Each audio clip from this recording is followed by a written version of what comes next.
everyone, welcome to the Trash Talk and Tall Tales podcast, now available on Spotify. We're going to upload new podcast episodes every Monday, Wednesday, and Friday, so come check us out. I'm one of your co-hosts, James. And my name is Marlon. And we're just going to talk trash to you. So, Marlon, I think you got a subject you want to speak on today? Yeah, I was doing a little bit of research recently, and I was wondering, do you put any validity to the 5 love language, or do you just think it's just all talk? Just in case I'm sure you know them, but I'll read them anyways. Words of affirmation, quality time, receiving gifts, physical touch, and acts of service. Yeah, I think there is some validity to it. The thing is, as we grow and get older and we change partners, I think that our love language changes just with growth over time. But I also think it gives you an insight, if you and your partner talk about these things, to make a relationship a little more seamless when it comes to your interactions on a day-to-day basis. So with that being said, do you know what love languages that apply to you? Oh, absolutely. They've changed, like you just said, over the years, but mine are quality time and acts of service. I don't, if I had to put some thought into it, I would have to question people's love language being receiving gifts. if I'm being honest, it's 2025. Preach. I mean, even when you, let's just say on dating sites or whatever, you see a woman say, "I'm looking for a generous man." That might say something about me. Maybe I'm stingy. Maybe I'm cheap. But I just feel like people can say what they want to, as far as words of affirmation. Words go in one ear and out the other. But acts of service and quality time, it can't be denied. It can't be denied whatsoever. Now, I agree with you on that. You can fake the funk with the words of affirmation. Anybody can fix their lips to say whatever time they please. So you're right about that. But at the same time, Marlon,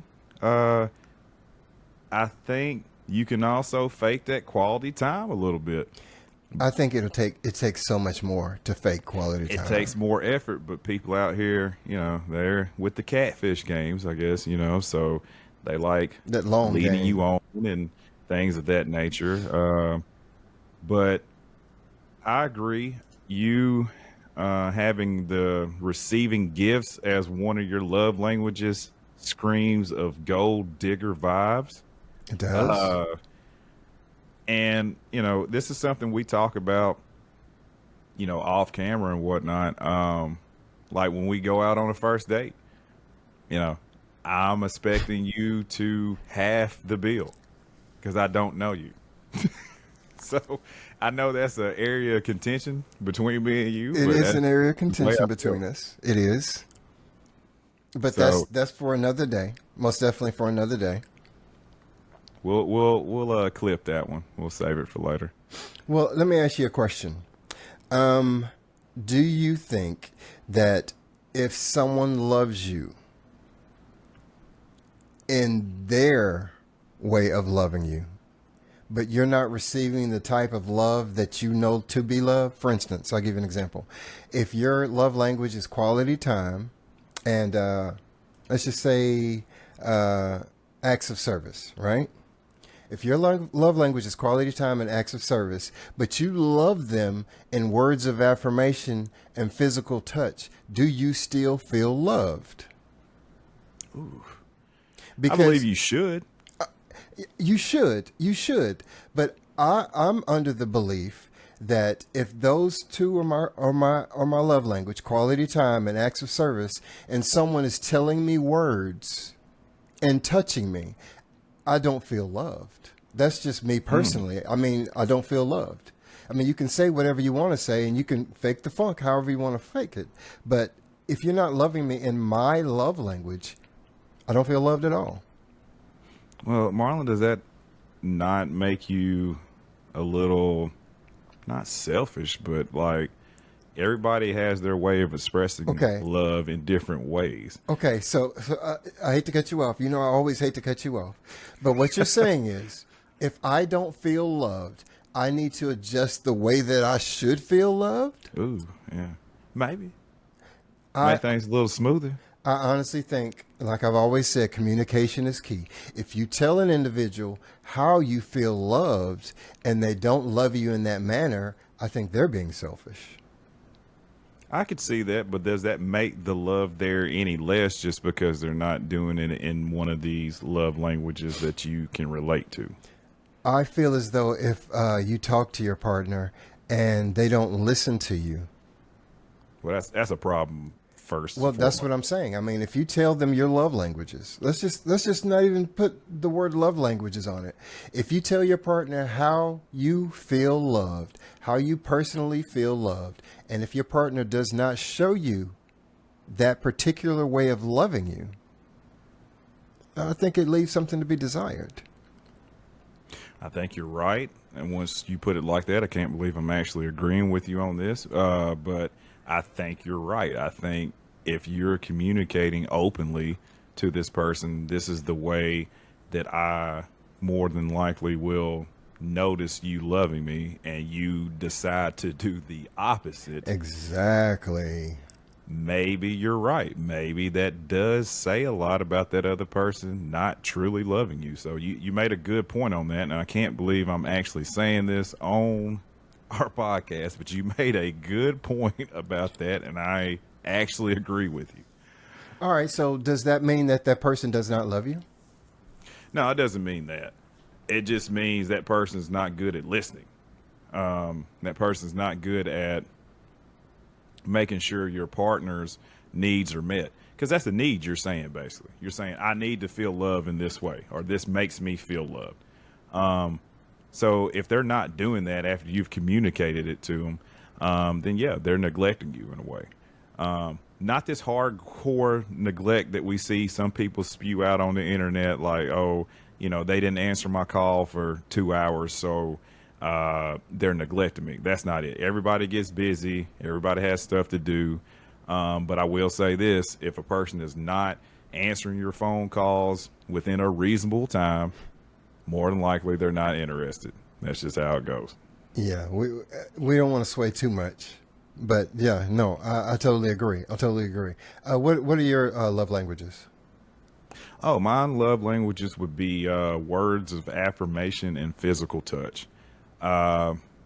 There's nothing better to me than someone saying, James, I appreciate everything you do, because when I'm in love, I'm going to go all out.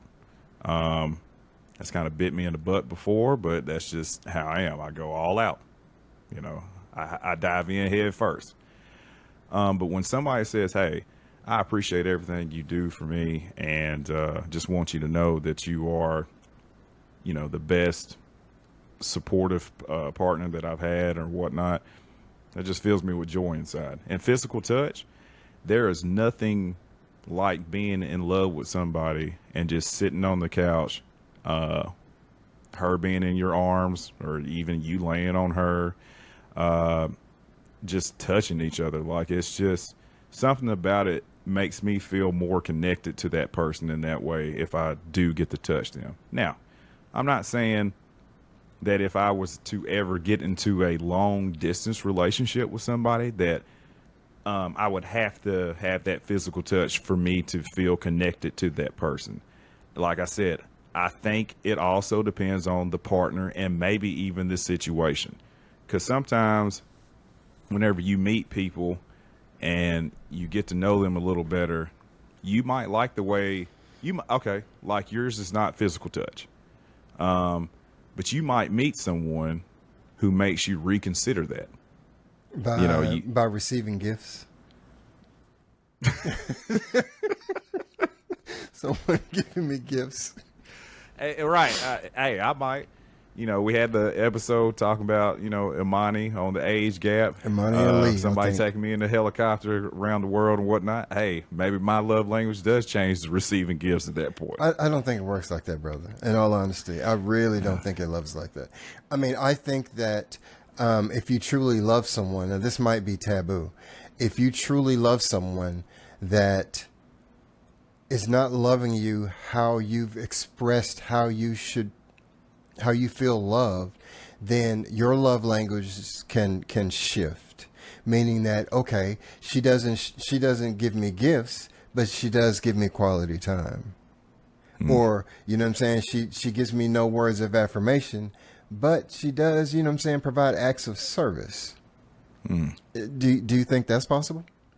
Oh, yes, for sure. Like I said, I just think it depends on the person and the personality you're with. One person can walk into your life and change your whole perspective on life in general. So I've always believed that, and I still believe that to this day, that when you meet that special person, I just think all that stuff is going to line up.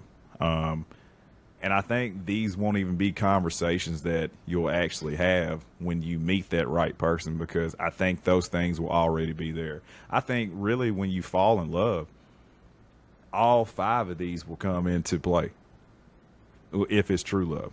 Because if I really love somebody, I'm going to tell them I love them. Words of affirmation. Quality time. I'm going to want to spend time with them. Receiving gifts. I'm just going to get you something just because I thought about you. Physical touch. Of course, I want to touch you because I do love you. Acts of service. I'm going to do all these things because I do love you. So I think all these love languages come into play when you actually find that person that you truly love. That true love we talked about before. So with that being said, do you think that if you met that special person that yours would change around to maybe meet their needs as well? As far as me loving them or them loving me? You loving them. I think it's actually selfish if I don't change the way I show love. If someone expresses how they feel love and I don't change it, that's kind of selfish. Yeah. I can see that. I can see that.